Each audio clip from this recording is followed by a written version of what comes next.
I think the Kurt administration has done their best. I mean, if you look at the time they came into office, they came on the back of an episode that more or less brought Ghana football on its knees, or to its knees, and they had to build up from there. It wasn't easy because reputation is everything.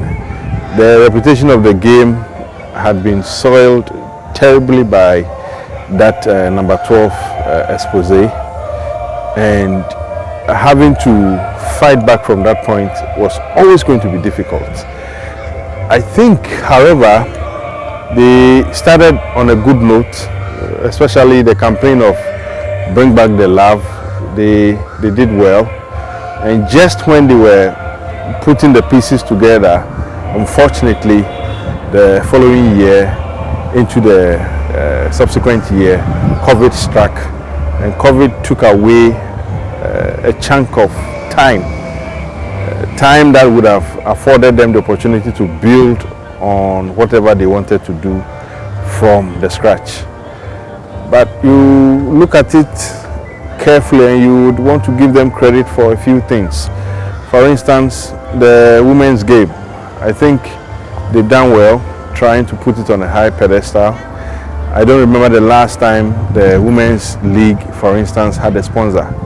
But in the last year, getting to the second year now, it's had the Women's League has had Malta Guinness as a sponsor. They've had Betway doing a few things for them. They've had capacity building workshops, training here and there. I'm even told, and in fact I've seen it, they've done training programs for coaches in the women's game. I'm aware that some of the female footballers themselves are enrolling on some of these courses. And for me this is positive because you see, for anything you want to do, you need to build proper capacity. So on that score, I think they've done well. If you take the Ghana Premier League, it didn't start on a good note. You know, we didn't have a sponsor for the first season under their tenure, and even when we got into the season halfway through, it had to be truncated by COVID.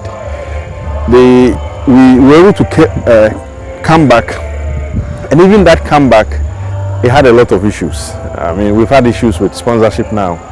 As we speak, there's no headline sponsor.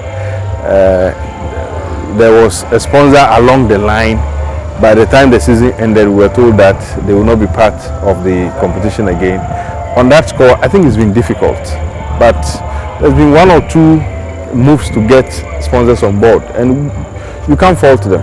The reputation of the game has been soiled, and getting people to come on board a game that everybody thinks doesn't have a good enough integrity will be difficult. Yeah, they did well with the under 20, winning the African Youth Tournament, but the rest of the teams has been problematic. I mean, if you take the Black Stars for instance, under their tenure, 2 AFCONs, and the Black Stars have not been able to win a game. It's really one of the downsides of the administration. And yeah, I think on a broader scale, it's been more of difficult work trying to get things right, and it's not been easy. We have to deal with infrastructure. If we are able to deal with infrastructure, it will enhance the development of a game and even put it at a faster rate. We still play on poor pitches, and you can't blame the FA for that. But if there is anything the FA can do to improve the state of infrastructure, that would be great. I mean, they've used their FIFA Forward funds for some infrastructural work in Bolga. That is massive, because the whole of the Upper East region, until this FA came, did not have any facility decent as they have now, and that is a big plus. We also have to improve on capacity. See, coaches, administrators, people who are running the game on a day-to-day basis have to understand what they are doing, and if they can improve in that area, is going to impact on what we see on the field. Because if you have properly qualified people running the game in your offices, that is when and where they will be able to, if it's setting up business plans for their clubs, they will be able to bring up good plans. If it is recruitment of players, they will do good recruitment. They will be able to find proper financial resources to invest in the game. But if you have people who don't understand what they are doing, the collective image of the game won't be anything nice. I'll say 5.